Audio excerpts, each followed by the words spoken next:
We bring you the latest updates and the biggest stories from the Pna Newsroom.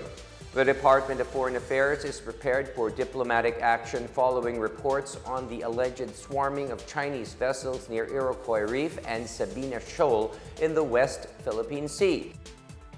DFA spokesperson Maria Teresita Daza said the agency will take appropriate diplomatic action once violations have been verified.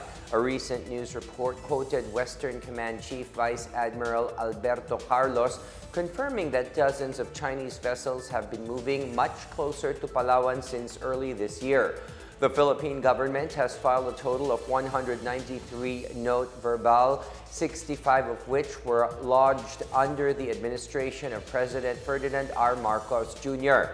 The most recent one was issued on December 12, protesting the Chinese Coast Guard seizure of debris picked up by the Philippine Navy off Pag-asa Island. The DFA also expressed concern over China's latest reported reclamation activities in some unoccupied parts of the Spratly Islands on the South China Sea. Daza said the DFA is checking the veracity of the report with relevant agencies. She said China's activities contravene the Declaration of Conduct on the South China Sea's Undertaking on Self-Restraint and the 2016 Arbitral Award. The DOC, signed by China and the 10 ASEAN member states in 2002, states that all parties would exercise self-restraint from conducting activities that complicate or escalate disputes and affect peace and stability in the South China Sea.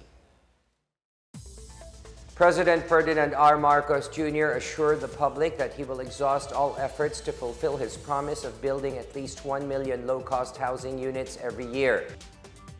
Marcos made the promise during the groundbreaking of the Palayan City Township Housing Project held today in Nueva Ecija. He said achieving this would fulfill the government's goal of solving the country's housing problem. Marcos also thanked the Department of Human Settlements and Urban Development as well as the local government units for their role in the implementation of the Pambansang Pabahay para sa Pilipino program. The community township in Palayan City, Nueva Ecija will give rise to 44 towers that can accommodate 11,000 housing units. The project is expected to generate around 1.7 million jobs every year from 2023 to 2028.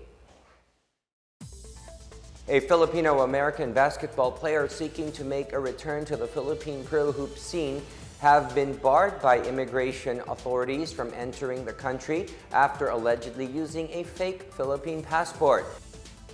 Immigration Commissioner Norman Tancinco confirmed that 36-year-old Avery Scherer was not allowed to leave the Ninoy Aquino International Airport on December 16 after they observed that his passport was counterfeited. Scherer raised his complaint in a social media post saying he was wrongfully jailed for something that he did not do. The 6'2" point guard arrived from Canada via Philippine Airlines. Scherer was fresh from a stint with New Taipei in last year's T1 League season. He was supposed to join Zamboanga in next year's ASEAN Basketball League Invitational. Valientes team owner Junie Navarro meanwhile said they are helping Scherer solve his passport issues.